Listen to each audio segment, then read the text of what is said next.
제가 여러분들과 오랜 시간, 세월 이렇게 신앙생활을 해오니까 요즘 들어서는 좀 확인을 하고 싶은 그런 마음이 좀 들 때가 많이 있습니다. 자, 설교 말씀을 들을 수 있는 준비가 되셨다 생각하시면 아멘. 다음 주일은 우리 추수감사 예배로 드립니다. 교회 절기로 이어지는 이 달력 중에 추수감사는 성탄절과 부활절만큼 중요한 절기가 됩니다.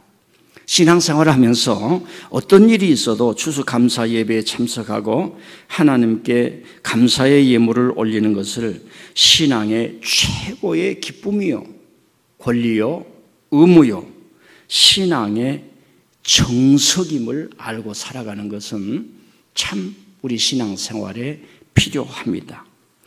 여러분, 신앙에도 기독교의 정수, 핵을 품고 사는 성도가 되어야 합니다. 그래서 오늘은 감사는 우리를 거룩하게 합니다라는 제목으로 말씀을 드리면서 감사가 왜 중요한가 라고 하는 것을 시간 내에서 말씀을 드리고 싶습니다. 예수님은 감사를 가르쳤어요. 여러분, 유교사에는 감사가 없습니다. 공산주의에는 감사라는 용어가 없어요. 지금 우리는 자본주의에 삽니다. 자본주의 사회는 착취는 있을지언정 감사가 없습니다. 일하는 모든 노동자들이 지금 힘들어하고 있어요. 타락한 자본주의 내에는 우리 인간의 속에 감사를 가져가 버렸습니다. 예수님이 사셨던 2000년 전에 유대 종교는 감사가 없었던 종교로, 즉 정죄의 종교로 변질이 되었습니다. 이해가 잘 안 되시죠? 어느 나라는 머리에 쓰는 수건 잘못 썼다고 소녀들을 데려가 두들겨 패가지고 죽어서 시도 나고 고칠 수도 없는 종교가 감사를 빼앗아 가버리고 사람을 자유케 해야 되는데 그 영혼을 하나님께로 자유케 해야 되는데 통제하고 억압하고 죽이는 통치술로 변질되어 버린 겁니다. 그것의 통찰을 깨달았던 이 유대교 출신의 한 사도, 바울 사도는 그걸 깨닫고 과감하게 유대교에서 탈출해 버렸습니다. 그리고 기독교를 개종하고 우리에게 가르친 거, 감사하십시오. 범사에 감사하십시오. 인생의 존재는 하나님의 무한한 감사로, 은혜로 살아갑니다. 범사에 감사하십시오. 그것을 바울 사도가 가르쳐 줬던 겁니다. 감사는 용서받은 사람, 은혜 입은 자가 맺는 신앙과 삶의 열매이기 때문에 그렇습니다. 오늘 말씀을 보면 예루살렘에서 사마리아를 거쳐 갈릴리로 예수님께서 가시다가 마을에서 나병 환자 10명을 만났다고 합니다. 이 설교하면 금방 쫙 지도가 펼쳐져야 돼요. 예수님이 예루살렘에서 사마리아를 통과하신, 사마리아를 가면 안 됩니다. 이방인 지역을 안 가면 안 됩니다. 신동철 목사가 DMZ를 통해서 북한 가면 안 됩니다. 근데 가는 사람이 있습니다. 생각으로 가는 사람이 있고, 시로 가는 사람이 있고, 상상력으로 가는 사람이 있고, 우리 민족은 하나다라고 해서 발걸음은 못 가지만 그 정신과 사상과 신앙에 가는 사람이 있습니다. 예수님은 그곳을 가게 된 겁니다. 가다가 많은 사람, 그 10명의 나병 환자, 선생님이여 우리를 불쌍히 여겨주소서 소리쳤습니다. 우리는 상상력을 발휘해야 돼요. 성경을 읽을 때에. 저는 여러 가지 얘기를 많이 했는데 여러분들은 그런 걸 깨달은지 모르겠어요. 우글우글 거리는 그 나병 환자들 속에 10명이 나온 겁니다. 수많은 교인들이 있지만 오늘 이런 행사를 합니다. 달려오는 사람이 있는가 하면 도망가는 사람이 있었습니다. 10명은 나왔습니다. 왜 나왔을까? 오늘 나는 왜 하나님을 향해서 달려갈 수밖에 없는가? 이런 퀘션들을 우리에게 주는 거지요. 그들에게 소리치니까 예수님께서 그들이 가가지고 불쌍히 여기시고 그들을 보니까 몰골이 험악해요. 제가 여러분들 보면 인사하고 싶듯이 오셨습니까? 오셨습니까? 하고 싶듯이 예수님이 너희들이 나를 기다리고 있었구나. 내가 오늘 이 길을 안 갔으면 어떻게 했을까? 이런 예수님의 마음이 있는 거예요. 그래, 제사장에 가서 너희 몸을 보이라. 빨리 제사장에 가. 지금 여기서 있을 사람이 아니야. 빨리 가, 빨리. 이 사람들이 많이 달려가다가 세상에 몸이 나와버린 걸 경험하는 거예요. 그래서 그 중에 한 사람이 온몸에 전율이 일어나는 거예요. 전율이 말로만 들었는데, 아니 소문으로만 들었는데 말씀을 주시고 심령을 쪼개며 병을 고친다는 그 소문만 들었는데 자기 몸에 그런 현상이 일어나는 거예요. 오늘 여러분들 삶 살아가면서 거룩한 하나님, 그 홀리 네임, 거룩하신 하나님 이름을 부르면서 예배드릴 때 여러분의 삶 속에 이런 영적 전율이 일어나기를 바랍니다. 우리 다 경험한 거 아니겠습니까? 하나님이 매번 주시는 거 아니겠습니까? 그래서 예수님께서 큰 충격을, 이 사람이 와서 예수님 발 앞에 넙죽 엎드리면서 감사합니다. 주여 감사합니다. 감사합니다. 감사합니다. 감사합니다. 예수님도 깜짝 놀라서 10사람이 깨끗함을 받았는데 9은 어디에 있는가?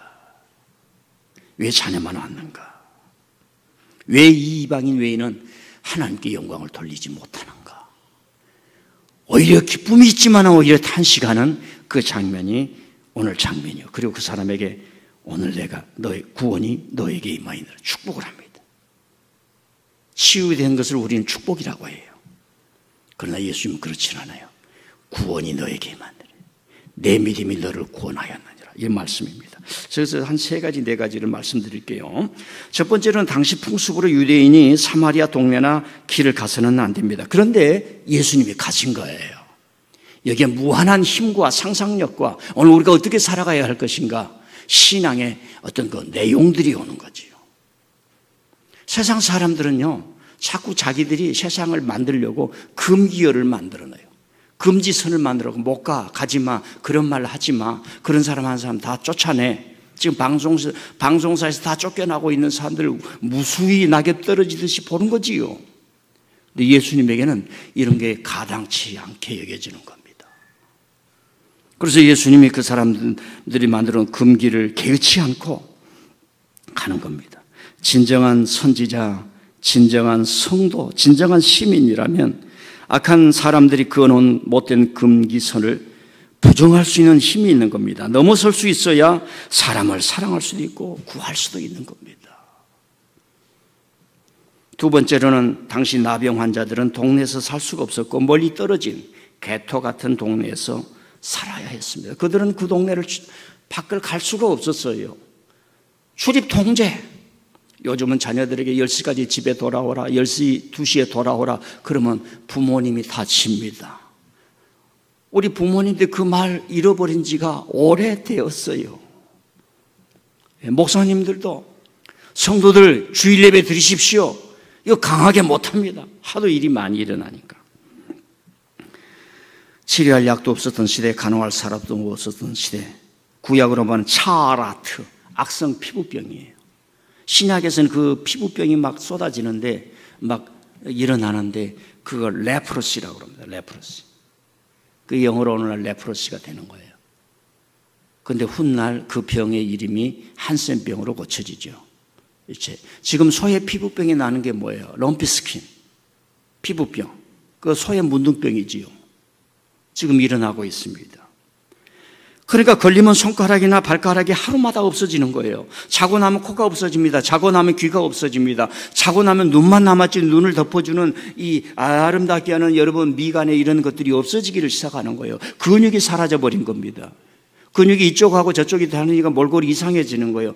귀신의 형체를 쓴 살아있는 사람의 모습이 되는 겁니다. 그래서 사람들이 올 때에 그 사람들은 법으로 규정으로 이렇게 했습니다. 나는 부정합니다. 부정합니다. 이 말 오시지 마십시오. 오시지 마십시오. 슬프디 슬픈 비명을 지르며 살아야 했던 이 사람들이었습니다. 가족과도 죄할 수가 없었고 동네도 출입할 수 없었는데 여러분 상상이 됩니까? 여기에 예수님이 오신 거예요.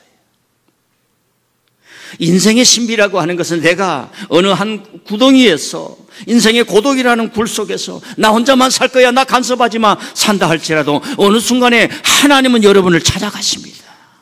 교회를 통해서 찾아가십니다. 예. 그게 하나님이 여러분이 오늘 여기에 앉아 있다는 것은 그 깨달음의 깊이가 얇을지라도 하나님이 여러분을 찾아가신 거예요. 그래서 이런 병을 걸린 사람을 천형 하나님의 벌을 받았다고 해서 고칠 사람이 없는 거예요. 아무도 못 고치는 겁니다. 근데 딱 고치는 사람 한 사람만 있어요.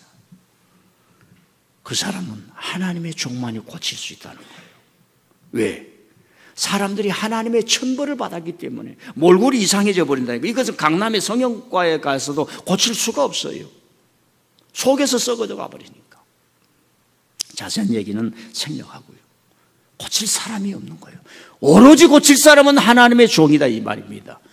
구약에 보면 나하만 장군을 아람 장군을 고쳤던 엘리사의 이야기가 나오죠. 요단강 강에 가서 7번 씻으라. 그래서 외국인의 문둥병이 나았다더라. 그 얘기가 나옵니다. 예수님께서 나병 환자를 고쳐주셨는데 십자가를 지시기 바로 하루 전에 갈 곳이 없는 거야. 내일이면 죽어. 그 고통을 누가 알까? 하루라도 쉬고 싶었어요. 마음에 맞는 사람이 어디 있을까? 마가복음 그 이야기를 이렇게 증언합니다. 문둥병을 앓았던 시몬의 집에 가서 차디찬 별 볼 일 없는 음식을 먹을 때 향유 한 그릇을 가졌던 여인이 예수님의 발에 향유를 부은지라. 거기 보면 나병 환자. 마가복음은 주로 이렇게 얘기를 합니다. 이 병은 고칠 수가 없어. 하나님의 종만이. 그래서 99.9% 성도들이 이렇게 얘기를 하면 하나님의 종은 특별한 무슨 능력을 가져가지고 권능을 가지고 이 문둥병아 나가라 그러면 나간 줄 알아요. 한국교회 강단이 이렇게 돼 있어요. 좀 미안해요.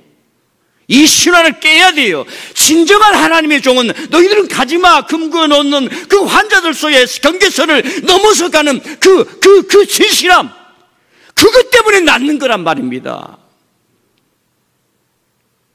근데 잘못돼가지고 불 주세요 불 주세요 그래야 문둥병아 귀신아 물러가라 그러면 나은 줄 알아요. 갈 수 없어. 출입할 수 없어. 아무도 갈 수가 없어. 인간이 만들어 놓은 금기선에 의해서 그걸 깨뜨리고 나는 저를 사랑해 저 만져줘야 돼. 저들 가지 하면 안 돼. 너희들 그렇게 죄를 짓고 썩어가고 있지. 주님이 와서 사랑했어. 하나님께로만 나오면 하나님의 사랑을 받아. 내 사랑은 부족하지만 하나님의 사랑받아. 십자가에서 발견해. 예수님이 그 금기를 깨고 가니까 나는 거예요. 엘리사가 그 금기를 깨고 농부 출신이에요. 소목이 쟁기질 했던 사람이 엘리사 아니겠습니까? 하나님이 부를 때요 다시 돌아갈까 소를 잡아먹어버렸어요. 대단해요. 하나님이 불렀는데 선지자라고 하는 길이 어려운 길이에요. 다 죽어요. 죽어. 그 길을 부르는데 자기가 다시 돌아갈까 봐 그 밭갈이 하는 소를 잡아서 하나님께 드려버리고 없애버린 거예요. 이런 사람은 세상을 만드는 거예요. 우리가 예수님으로부터 배운 그런 정신들이 신앙이지 않겠습니까? 하나님의 종만이 고친다는 말이 무슨 말인가? 그리고 예수님이 오신 이후에 1870년 상상이 됩니까? 지나가고 나서 노르웨이 한센이라는 사람이 이 무서운 병을 연구하고 그게 대단한 사람들이에요. 이런 사람들이 하나님의 사람들입니다. 이 병이 균을 알게 되고 거기에서 치료약을 개발하게 되니까 병명도 몰랐던 후세대 사람이 이 병을 한센병이라 하자. 여러분의 이름에 병명의 이름에 병명을 고치면 좋겠어요 안 좋겠어요? 여러분 진정한 과학자이기 때문에 사람을 악하게 만드는 병의 이름을 자기 이름을 붙여도 감사하게 생각하는 겁니다. 이제 그런 병이었습니다. 여러분 하나님의 종이 와서 이런 천형이라고 거짓 서사가 붙여진 병을 고쳤을 때에 사람들은 하나님의 구원의 때가 왔다 이렇게 믿는 거예요. 신약의 문둥병을 고치는 것은 하나님의 뜻이 임했다. 하나님의 나라가 임했다.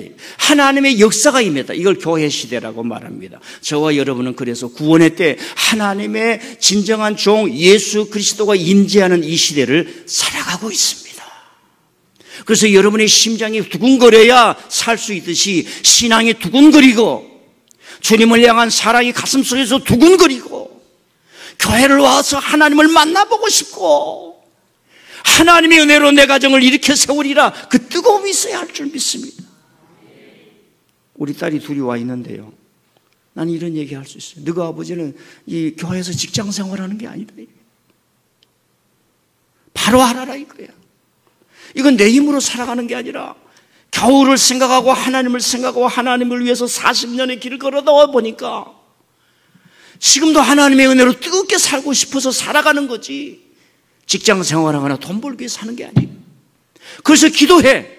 너희들도 지금은 세상을 몰라서 이렇게 살아가지만 어느 순간 하나님의 영으로 사로잡히라는 얘기입니다. 우리 교우들도 마찬가지입니다. 기도실에 내 자리가 식어가고 있는지 체크를 해볼 필요가 있다는 얘기입니다. 세 번째로는 이들은 예수님 말씀대로 제사장에 가서 자기 몸을 보이러 가는 중에 몸이 낫게 되는 기적을 경험합니다. 여러분, 성경은 아주 성경은 좀 드라이하게 기록되어 있습니다. 예수님 만나러, 어이 자네 빨리 제사장에 가. 뭐 그렇겠습니까? 그러질 않지요. 제가 여러분을 만나도록 아침밥 먹었습니까? 아, 집사님 일이 있는데 교회 나왔습니까? 교회 나오니까 제가 살만 납니다. 예, 여러분들이 교회 나오면 제가 살만 납니다. 예, 여러분이 교회 안 나올 때는 이 뒷산으로 참새가 지나가는 것만 보여요. 참새가 지나가는 것만 보이는데, 자, 어제도 오셔서 열심히 청소하니까 기분이 나지요. 자기 몸이 깨끗해진 것처럼 느껴지지요. 자네 그렇게 고생했지? 이젠 때가 와서 걱정하지 마. 빨리 제사장에 가. 왜 제사장에 가라고 그러냐면, 그때 당시 제사장이 의사예요. 의사. 병을 진단하는 의사, 병의 원인을 알고 있는 지사. 그리고 두 번째로는 사회, 이 공동체를 컨트롤하는 권력자였습니다. 제사장이 자네는 지금 병이 있으니까 이 동네에서 나가 살아. 그럼 나가 살아야 하는 거예요. 막 그 검사와 같다. 잡아가면 잡혀가고. 그런 일을 했기 때문에 제사장이 고쳐졌구나. 그리고 이제 그 문둥병 환자들이 사회에 복귀하려면 헌금을 내야 돼. 세금을 내야 된단 말입니다. 왜? 그 예물을 드림으로 자기가 완전해졌다는 것을 공포를 하는 거예요. 그래서 동네가 살아도 저 사람은 우리가 살아야 돼. 저 사람 덜 나서 동네에서 쫓아낼 수가 없어요. 왜? 제사장이 했으니까. 빨리 제사장에 가라. 빨리 제사장에 가서 축복을 받고 사회로 복귀하라. 병도 나았지만 사회로 복귀하는 게 굉장한 축복입니다. 지금은 대학을 졸업장을 갖는 게 축복일 수도 있는 것 같지만 회사에 가서 자기 삶을 마음껏 펼쳐나갈 때 축복이지 않아요. 네 번째로는 감사가 없는 9명의 믿음이 있어요. 감사가 없는 믿음. 그런데 감사가 넘치는 한 명 이방인의 감사 믿음이 있어요. 몸이 치료된 이 9명은 날 때부터 부모님이 신앙생활을 했던 사람입니다. 이런 DNA 전통에서 살았어요. 이방인은 하나님을 모릅니다. 전통이 없어요. 이 지금 9명은 이방인이 아니에요. 그러니까 어렸을 때부터 부모님이 여호와 야훼를 섬기는 거예요. 그래서 믿음의 DNA를 가지고 있습니다. 그런데 고침받았네요.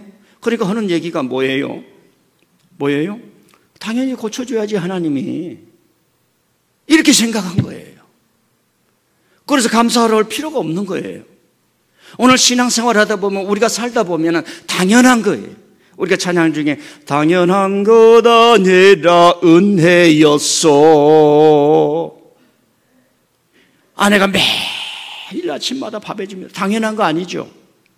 남자가 요즘 해먹고 가라고 그래요. 요즘 결혼하면 네가 해먹고 가. 그럼 나 밥 못하는데 그러면 오더 시켜. 이런 세상이 됐어요. 목사님이 설교하니까 당연한 것 같아요. 아니에요. 다 은혜예요. 성도들이 설교 듣는 거 당연한 게 아니에요. 다 은혜예요. 근데 이 9명은 고침을 받았는데 우리는 평생 동안 하나님 믿어와서 당연하게 고쳐줘야지. 감사가 없는 거예요. 믿음은 있으나 감사가 없어요. 저도 그렇게 살았어요. 우리 아버지 어머니 지금 안 계시는데 그렇게 살아왔어요. 언제 한 번가는 그러다가 아버지 어머니 왜 나를 낳으셨나요? 그렇게 하고 살았다니까요. 어떤 그 맹인 가수가 있었죠. 이탈리아에 그런 노래가 있어요. 여러분 웃지 마세요. 저기 요배도 너무 고통이 심하니까 내가 어머니 못해서 왜 나를 죽이지 않으셨는가. 여러분 탄식이 그렇게까지 들어가면 그때 하나님을 만날 수 있는 거예요. 탄식해도 괜찮아요. 하나님은 방황하는 자에게도 사랑으로 오시는 줄 믿습니다. 그러나 이건 알아야 돼요. 이제 우리가 성인이 되었으니까 내 아버지 어머니가 나를 키워주고 이렇게 되게 하는 거 당연한 것 아니란 말입니다. 아버지 어머니가 빨리 돌아가신 아이가 소년 가장이 되어서 여동생들 남동생들을 키워내면서 말입니다.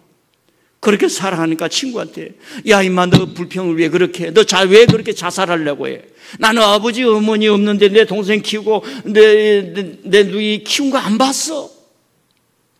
어머니 아버지 일찍 돌아가시면 이렇게 하지 않았어?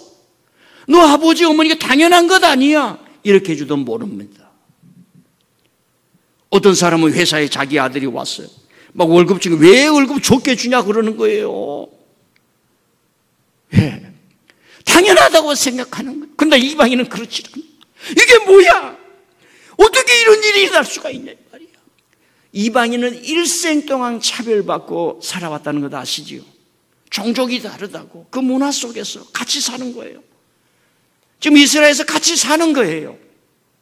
이스라엘에서 같이 사는 거예요. 300만이 사는데 전기 다 끊어버리고 수도 다 끊어버리고 감옥이란 말입니다. 지금 이 사건으로 인해서 저 문제는 하마스가 포스아서 이런 게 아니라 70년 전에 영국이 팔레스타인 독립국가 만들어준다고 그러는데 만들어주지 않는 서구의 약속 파기 때문에 이런 문제가 생겼다. 수많은 사람들이 지금 알게 되고 있습니다. 사람을 짓밟혀서 세상 나라 자기 나라가 살 수 있다고 생각해서는 안 돼요. 히틀러 지하에서 그렇게 고통을 받았으면 남에게 고통을 줄 수 없는 사람, 어디를 보니까 또 어떤 사람은 그 족속이 또 이스마엘 족속이라고 이렇게 얘기를 하는 사람이 있어요. 야, 역사를 좀 배워봐라. 그런 생각이 제 속에 있더라고요. 감사가 없는 거예요. 그러나 이 사람은 어떻게 이런 일이 일어날 수 있어? 나는 이렇게 인생으로 태어났지만 차별받고 살고 어떻게 이런 일, 예수님 어디 계셔? 저희 가고 계시는 막 달려와가지고 주님 감사합니다. 주님 감사합니다. 주님 감사합니다. 주님 감사. 우리 교회 오신 박병도 목사님은 여수 애양원 교회에 있었어요.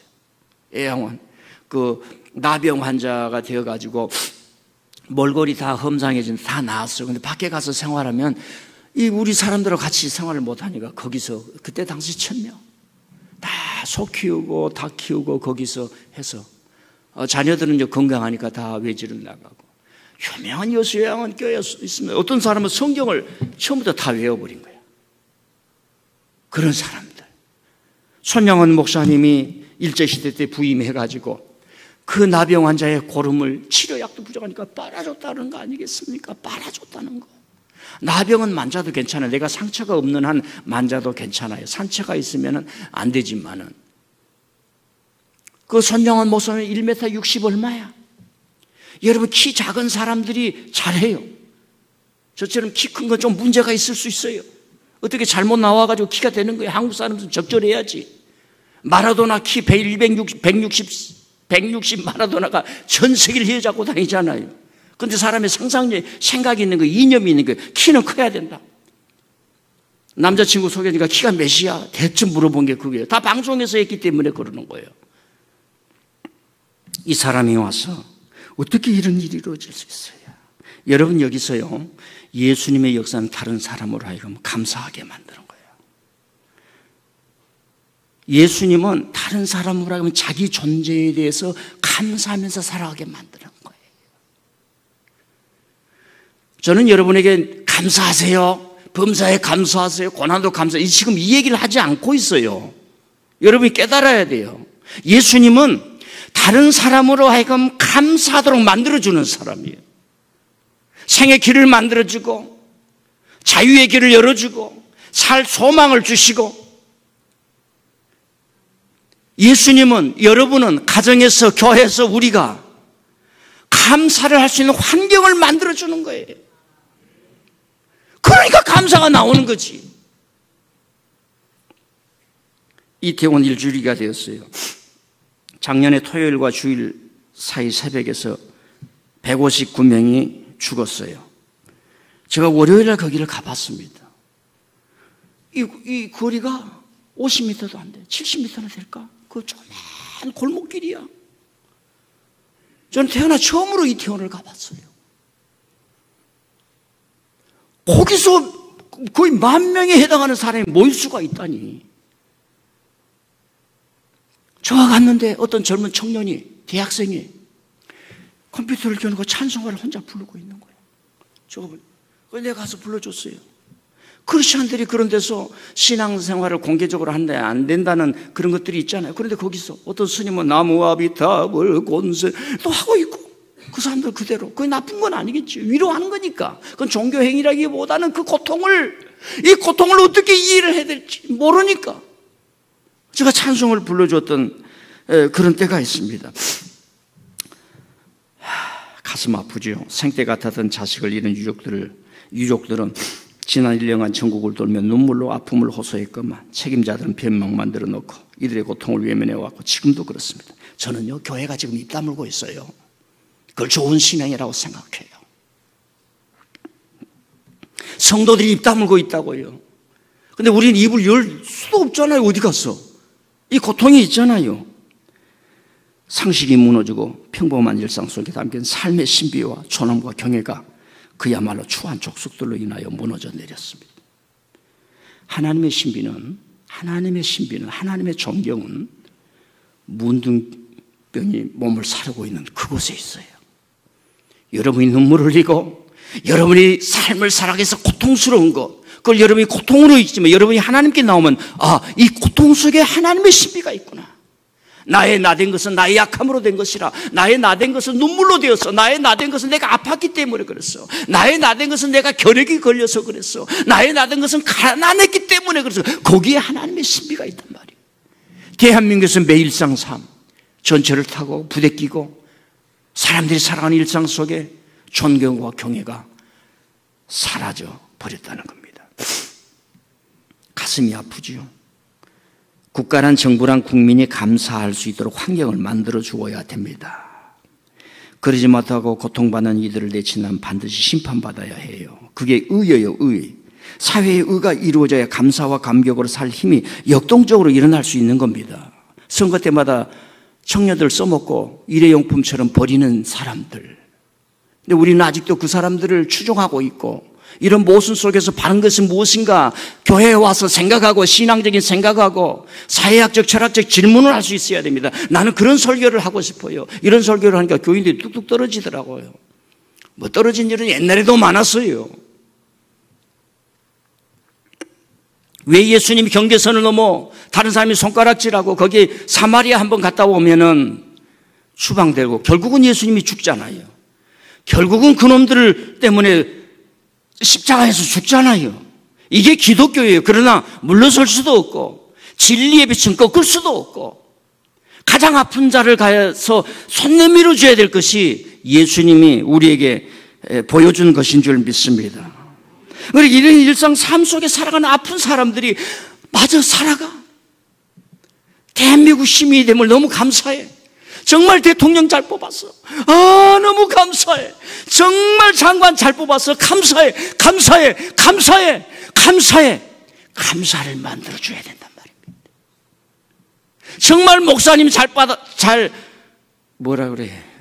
뽑은 게 아니라 아멘 했어요. 네. 여러분, 우리 김재순 목사님은요, 저 강단에 여러 번 세우고 싶지만 못 세운 이유가 저거 설교할 기회가 별로 없잖아요. 여러분 주중이 잘 안 모이잖아요. 교인 500명 되면 매주마다 세울 수 있어요. 왜? 은혜를 많이 간직하고 계세요. 지금도 자기 돈 들여서 캄보디아에 계속 비행기표 왔다 갔다 주죠. 아들이 줍니까? 아들이 잘 사는데 안 준대. 그래도 하시는 거예요. 이런 진실함, 가장 약한 자에 갈 수 있는 그 권위 있는 자들, 잘된 사람들, 이게 복음이라는 말입니다. 복음은 뭐냐? 태어날 때부터 모멸 받고 살았던 이방인이 감사하는 인생이 되도록 만들어주는 거, 이게 복음이에요. 복음. 가만 그리스도의 보혈로 덮어서 은혜가 있을지어다, 이렇게 하면 아멘한데 제가 얘기하면 아멘도 안 해. 지금으로부터 260년 전입니다. 프랑스에 어느 가난한 농부 화가가 있었어요. 물감을 살 돈조차 없을 정도로 가난했습니다. 그림을 그리고 싶은 열정은 그러나 가난하지 않았습니다. 다른 화가들은 부자들이 주문한 나신의 여성이나 주점에 그 그림을 그려주고 많은 돈을 벌었지만 그는 그런 그림을 그릴 수가 없었습니다.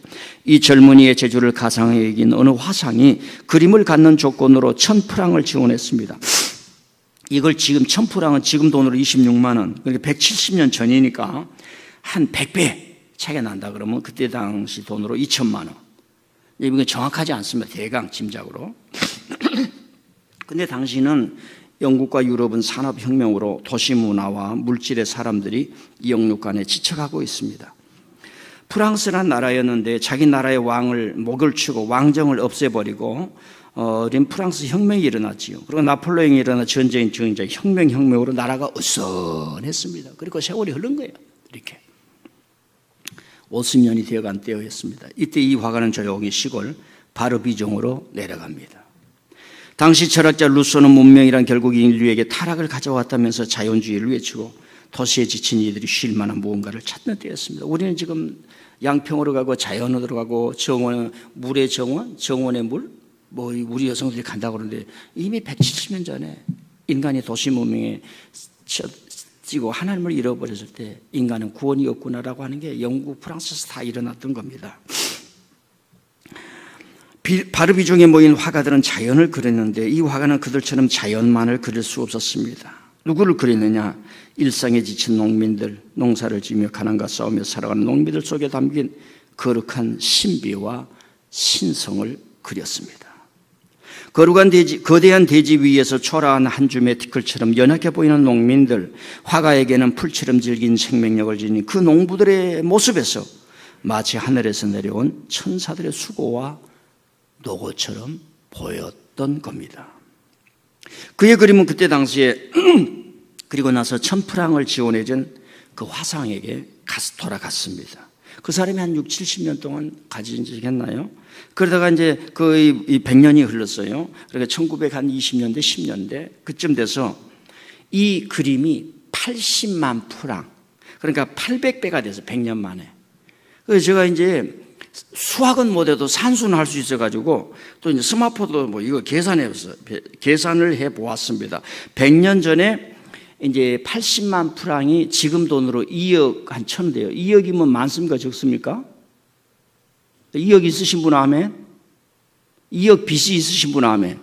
이래도 저도 노. 그러니까 이제 100년 전에 2억이니까 100년이 흐른 지금은 얼마나 될까? 1000배다. 이렇게 생각을 해본 거예요. 대강. 맞지는 않아요. 그럼 200억이에요. 100년 전에 200억. 100년 전에 200억이면 비싸요? 싸요? 예, 하여간 50배다. 그러면 100억이 되고, 아니면 1000배다.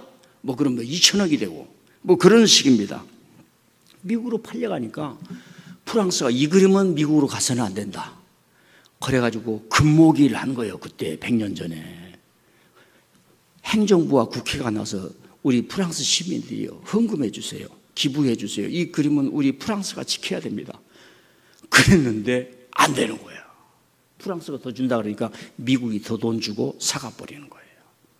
그래서 미국으로 가버렸어요. 그러니까 프랑스가 얼마나 자존심이 상했겠습니까? 그때 당시에 미국에 가면 루지애나 어마어마한 주 땅이 있어요. 그걸 프랑스가 나라였어요. 프랑스가. 그때 당시에는 프랑스 땅이었어요. 그러다가 정신줄이 나간 나폴레옹이 미국에 팔아먹어버렸어요. 그러니까 이제 나라가 자존심이 상했는데요. 그런데 기적이 일어난 거예요. 무슨 기적이 일어났냐? 백화점 재벌 알프레드 쇼샤르라는 사람이 이 액수도 안 나왔어요. 지금까지 엄청난, 그러니까 80만 프랑이 아니라 어마어마한 돈을 주고 미국에서 이 그림을 사가지고 프랑스로 가져옵니다. 그런데 이 그림은 내 개인이 소장해서는 안 된다. 만인이 보아야 한다 하면서 프랑스 루브르 박물관에 기증을 합니다. 그 그림이 저 그림입니다. 밀레의 만종. 밀레라는 화가가 그린 그림. 쫙 멀리서 교회에서 종소리가 울리는데 하루 종일 일하고 지친 몸으로 하나님께 감사 기도를 하는 장면입니다. 그런데 지금은요, 1000프랑 물감사라고 후원해 줬던 170년 전에 저 그림이 지금은 전 세계에서 저 그림 보고 싶다고 프랑스로 여행을 가가지고 루브르 박물관에 가서 저걸 보는 거예요. 자, 제가 몇 가지 얘기를 하겠습니다. 제가 중학교 때 저 그림을 봤거든요. 이게 뭔 그림이야. 그림이라면 반질하고 색깔도 이쁘장하고 그래야 되지. 중학교 때는 그렇게 생각했어요. 왜냐하면 미술사를 모르니까. 두 번째는 자세히 보면 고단한 일을 마치고 두 부부가 몸이 만신창이가 되는데도 멀리 교회에서 들려오는 종소리에 두 손을 모으고 감사의 기도를 하고 있는 것입니다. 들판도 이들 부부처럼 초라합니다. 정말 있는 그대로의 자연입니다. 여러분, 전원 주택에 있는 그런 잔디밭이 아니에요. 세 번째로는 이 초라한 부부와 거대하고 위대한 자연이 별개가 아니라 거룩함과 신성함이 느껴지는 거예요. 네 번째로는 이 부부의 기도하는 모습과 함께 붉게 물든 석양은 하나님의 임재와 같은 신성한 분위기를 느끼게 합니다. 하나님의 영광이 임할 때에 감사하라는 메시지가 있는 듯하고 감사하는 곳에 하나님의 영광이 임한다는 그런 메시지가 있는 듯해요. 다섯 번째는 밝게 빛나는 노을은 어둠이 오기 전에 임하는 하나님의 영광 같은 광채의 모습이 있습니다. 종말이 오기 전에 마지막 구원의 영광이 광채처럼 빛난다는 그런 메시지가 있는 듯합니다. 하루의 마지막에 주시는 영광, 땀 흘리고 힘쓴 이들에게 주시는 평안이 보입니다. 마지막으로는 이들의 발자취에 놓인 감자 바구리에 감자가 별로 없어요. 제가 화가 나면 저 바구니에다 감자, 김 집사님이 감자, 이 집사님이 감자 다 쌓아놓을 텐데 다음 주에 오세요. 여기다 이제 감이나 뭐 갖다 놓을 때 핫박 쌓아놓을 거예요. 그냥 조그맣게 해놓고 우리가 그 추수감사 예배를 드릴 수 없을까 하는 생각도 들어요. 다음 주 한번 보시죠. 핫박 그릴 거예요. 여러분이 화가 나면 저 바구니에다 핫박 그릴 거 아니에요. 핫박 아시죠? 그거 뭐예요? 많이 그려놓는다 이 말이에요. 감자. 내 감자가 초라해. 부부와도 같다. 들판과도 같다.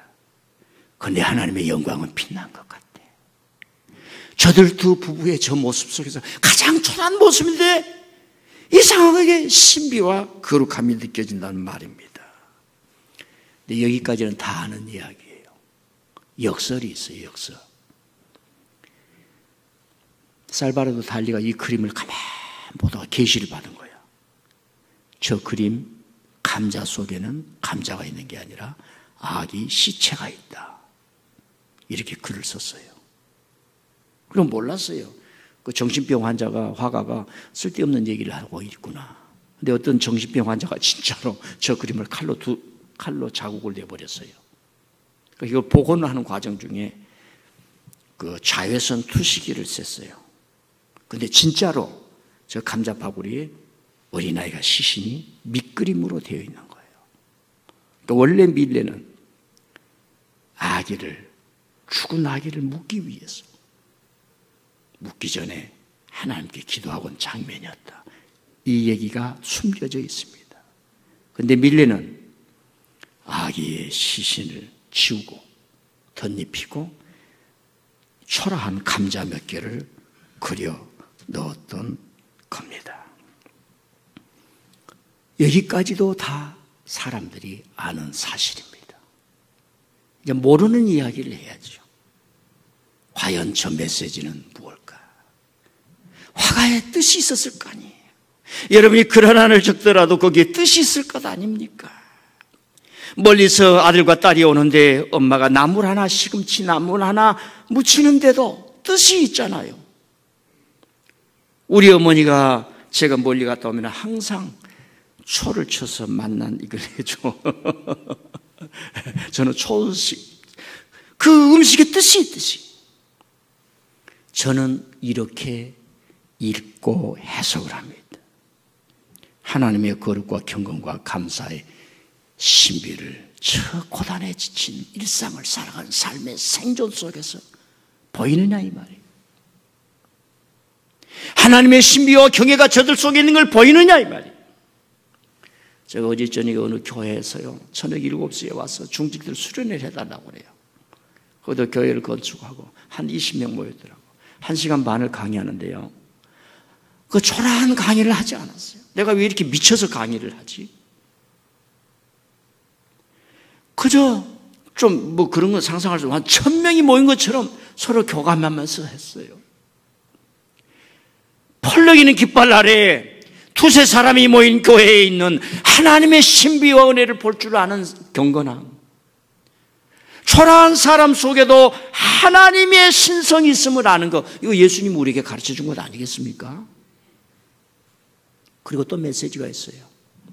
그때 당시에는 프랑스 사회가 1시민, 2시민, 3시민, 3시민은 평민이에요. 평민들은 죽어라고 세금만 내고 사람 취급 못 받고 이방인 취급받았어요. 그래서 왕을 목을 자르는 프랑스 혁명이 일어나는 겁니다. 왕과 귀족들, 이런 1시민이라고 그래요. 세금도 안 내요. 군대도 안 가.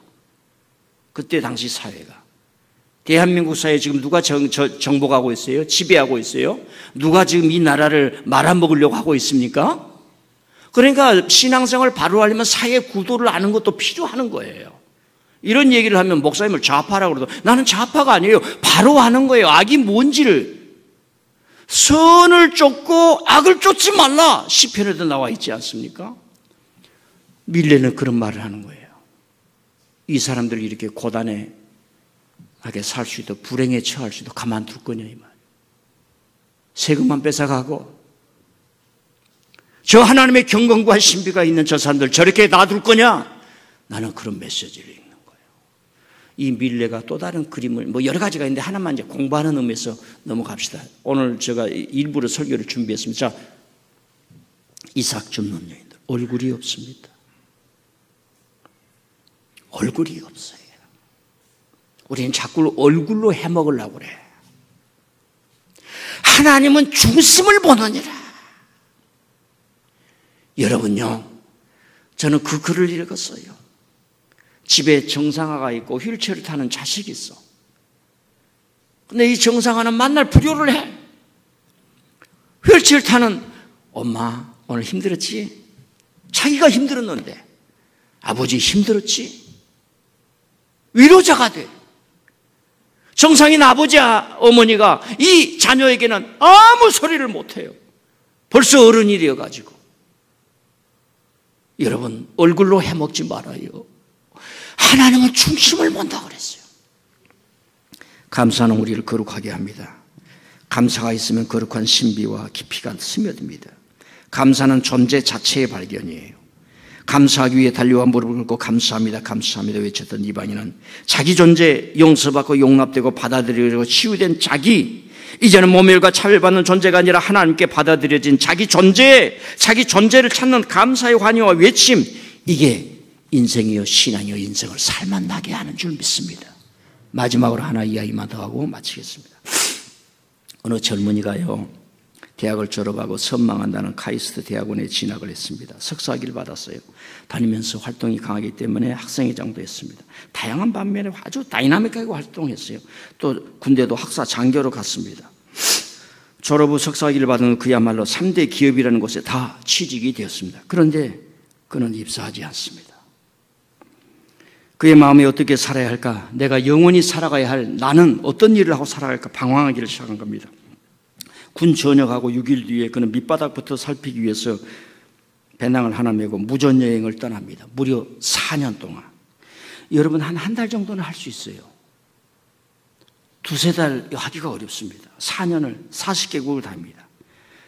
지나가는 차 스톱해가지고 타고 다니고 공동묘지에서 자고 노숙하고 구걸하고 식당일 화장실 청소 너무나 초라하고 거지 같았기에 한 번도 강도나 도둑을 만나보질 않았대요.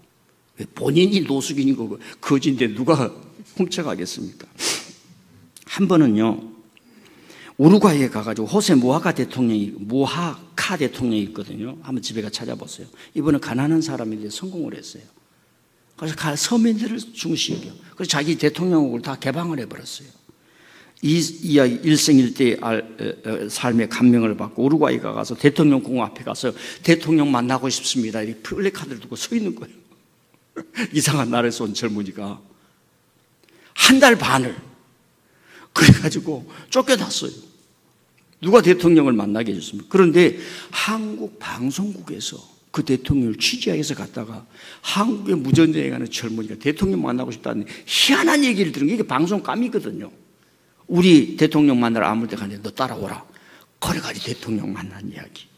오바마 대통령하고 면담하고 싶어서 LA에서 오토바이를 타고 백악관까지 가는 거야. 백악관 앞에 가지고 또 플래카드를 들고 미친 척하면서 오바마 대통령하고 면담하고 싶습니다. 쫓아도 안 가니 또 오네. 그러니까 경호실이 잡혀간 거예요. 조사를 하는 거예요. 군대에서 장교로 제대했다는 거라고. 너 권총 다룰 줄 아느냐? 그러니까 권총 다룰 줄 알고 무슨 총기 다 다룰 줄 안다. 그러니까 그 자리에서 쫓겨나 버린 거야. 이렇게 하면서 갔는데 너무나 자신이 초라하고 거짓 같다기 브라질에 가면은요 빈민가가 있어요. 거기서 다 뺏는 자리. 그리고 몸뚱이만 있는 사람만 살 수 있는 동네가 있어요. 빈민가. 전 세계에서 제일 빈민가. 파벨라에서 살았는데 거기에서도 도둑질도 만나지 않고 갱단들이나 아무도 건들지 않았다는 겁니다. 그렇게 지루하고 고통스러운 4년간을 지내면서 깨달은 게 있어요. 자신은 지난 4년 동안 너무나 많은 사람들의 도움을 받고 지냈다는 거예요. 누가 도와줬어요? 세상에 가장 천한 노숙인들, 거지들이 그를 도와준 거예요. 그리고 자기가 생존했다는 거예요. 그리고 하나를 깨달아요. 앞으로 남을 도와주면 내 삶이 이루어지겠구나. 철학을 깨닫고 삶의 존재에 대한 감사를 깨달아요. 한국으로 돌아왔습니다. 그리고 케어 닥터라고 하는 회사를 만났는데 지금 대한민국의 불굴의 기업이 되었습니다. 시니어들이 많아지면서 요양사가 필요한 사람에 훈련시키고 그 사람들 지원해주고 여러 가지 일을 하는 거예요. 제가 하는 얘기는 이것입니다. 여러분 모두는 감사라고 하는 것은 내 존재 자체가 하나님 앞에서 받아들여진 존재, 용서받은 존재, 감사하고 살아도 부족함이 없는 존재. 자, 다음 주일은 추수감사주일입니다.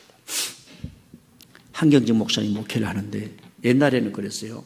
이번에는 감사헌금을 우리 몇 천만 원, 몇억 예산을 잡습니다. 그리고 중직들은 이렇게 헌신하고 했으면 좋겠습니다. 이렇게 하면서 이제 옛날에 목회를 했지요. 요즘은 좀 사람들이 싫어하니까 그런 일을 안 해요. 한경직 목사님 영락교에서 추수감사 예배를 드리고 헌금을 했어요. 안 됐어요. 그 선포를 하는 거야. 다음 주일에 또 추수감사 예배를 드립니다. 유명한 이야기입니다. 여러분 다음 주에 올 때 정성껏 드리세요. 여러분의 삶과 인격과 신앙의 존재와 신비를 이방인처럼 달려와 하나님 내 존재가 이렇게 신성하고 이렇게 위대하군요. 밀레가 가장 초라한 사람 속에서 가장 위대한 하나님의 신성을 보았듯이 여러분 자신 존재가 그렇게 소중합니다. 여러분을 가치 없게 만들지 마시길 바랍니다. 기도하고 하나님께 나와서 마음을 드릴 수 있기를 바랍니다. 풍성한 재물을 드릴 수 있기를 바랍니다.